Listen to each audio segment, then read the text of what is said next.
How's it going out there, everyone? This is W.F.S, your doctor, and today I want to talk to you about Khan.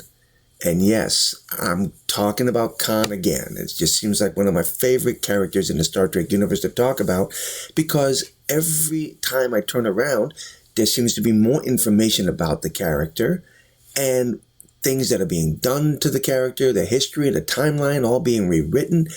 He's one of the most interesting characters in the Star Trek universe, and I'm not the only one out there who's done videos about him. I can probably quote at least 100 other YouTubers who've gone back and forth, left and right, frontwards, backwards, all on a history of this character and the do's and don'ts about this character.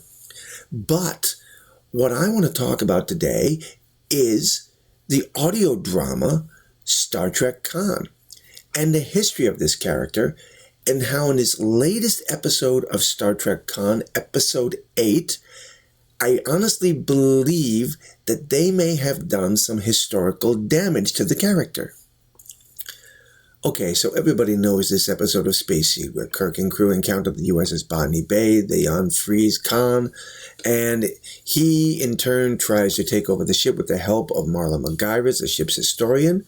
They wind up freeing the rest of Khan's crew, and they take over the ship for a short time. The vessel, Kirk and his crew recapture the ship and send Khan and his crew off to Ceti Alpha V, which is where our new story begins in this audio drama. All right, so the problem that I have with Star Trek Khan, before I try and tell you that this whole thing is bad, it's not. It's actually got some good episodes to it. And the previous episode, episode 7, where Khan loses Marla, it's actually a very good story, and the ending is kind of sad. Marla is bathing in some natural spring and not aware that the Ceti eels are in that water and are about to cover her. And they get in her head, and Khan has no choice now.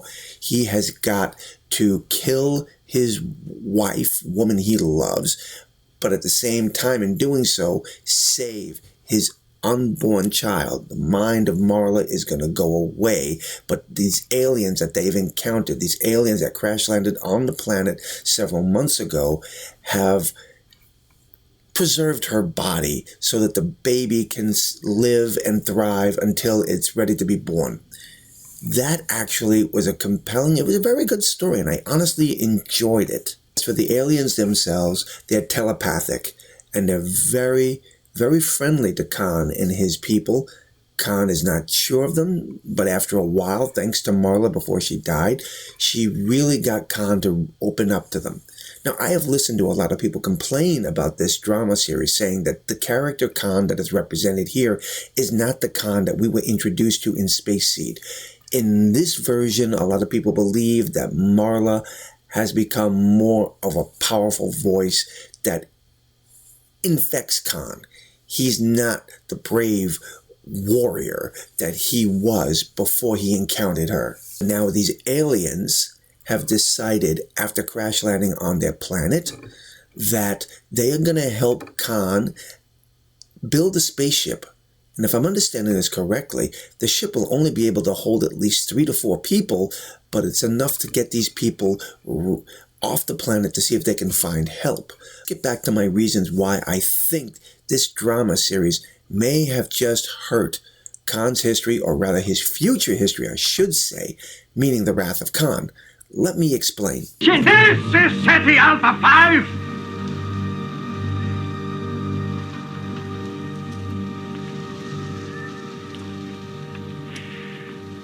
Ceti Alpha 6 exploded 6 months after we were left here. The shock shifted the orbit of this planet, and everything was laid waste. Okay, there are actually 2 things that I want to point out that I noticed that are wrong in this audio drama. Khan just said it right here. Ceti Alpha 6 exploded, and the shock shifted the orbit of the planet, and everything was laid waste.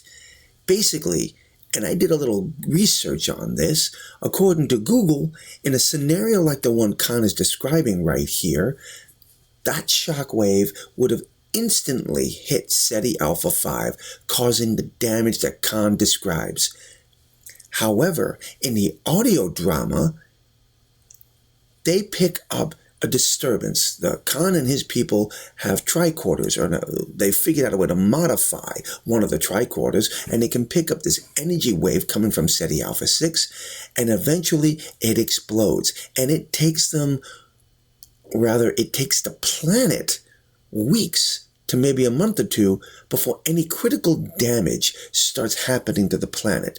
Bits and pieces of Ceti Alpha 6 start crashing in on the planet, and it slowly begins to change into a wasteland. That is one of my main problems right there. The fact that they're not being realistic here. They're doing this just to carry the plot along, when the reality is that, as Khan describes right here, it would have wiped out the surface of the planet almost instantly. But now let's get on to number 2 reason why I have a problem with the audio drama so far. Admiral Kirk never bothered to check on our progress. It was only the fact of my genetically engineered intellect that allowed us to survive. All right, you got that right. Khan says that it's Kirk's fault that they was stranded on this desolate planet. It was his fault. He didn't even come back to check on them. Now, this has been the premise, this has been the story we've accepted since 1982. But if this is true, then somebody needs to explain to me this little dialogue that takes place between the alien that Khan encounters on Ceti Alpha V in the audio drama. Words that have been coupled with actions that should long ago have settled your doubts. But I do doubt, my old friend. Then allow me to lay all of your doubts to rest. I know all that I need know of you. You don't. And now that I know that after tomorrow you and I shall never meet again, this is the only chance I have to clear my conscience. You were responsible for the destruction of Ceti Alpha 6. Your ship. At its heart, a generator capable of creating and destroying subatomic particles so complex that smashing them against one another releases enough power to bend space and time. But when it loses containment, as it did when we entered this system, those unthinkable energies are dispersed and propagated out the ship's forward ports. Did you just understand that the way I did? That this wasn't Kirk's fault?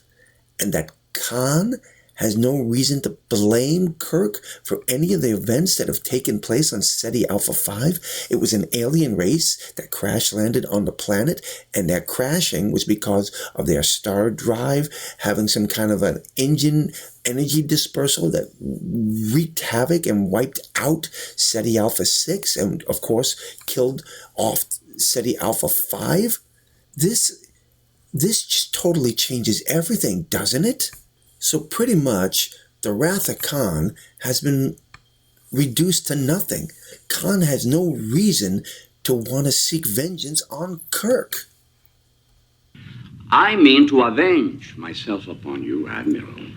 I've deprived your ship of power, and when I swing around, I mean to deprive you of your life. But I wanted you to know first who it was who had beaten you. That one clip from Star Trek Khan, in my opinion, damages the wrath of Khan and Khan's whole reason for seeking vengeance on Kirk. Okay, so I'm willing to bet that in the last episode, the next one, episode 9, they're going to find a way for Khan and his people's memories to be erased. These aliens are going to erase Khan's memory, so he will have no memory at all of these aliens on their planet. So it'll go back to Khan being vengeful against Kirk. But if they do not do that, and they leave it alone, then I'm gonna call a foul on this, because honestly, that clip that I just played clearly shows Khan knows that Kirk was not responsible or had no way of knowing that Ceti Alpha 6 was going to explode. And if I am right about this and they don't correct that damage, then they have just caused some serious harm to one of the greatest movies to ever come out in Star Trek, and in my opinion, one of the greatest science fiction films of all time. I don't know, maybe I'm just reaching for nothing here, but again, when I heard that line, when I heard that conversation between the two of them, it really bothered me. It's just like, wow, you've really gone out of your way to try to destroy such an iconic character and all the events that surround him. I would love to know what you think about this. Have you listened to the audio drama Star Trek Con? What do you think about the points that I'm making here? Has it damaged the wrath of Khan? I would love to hear your thoughts and comments. Drop those comments below and let me know. Until the next time, my friends, God bless.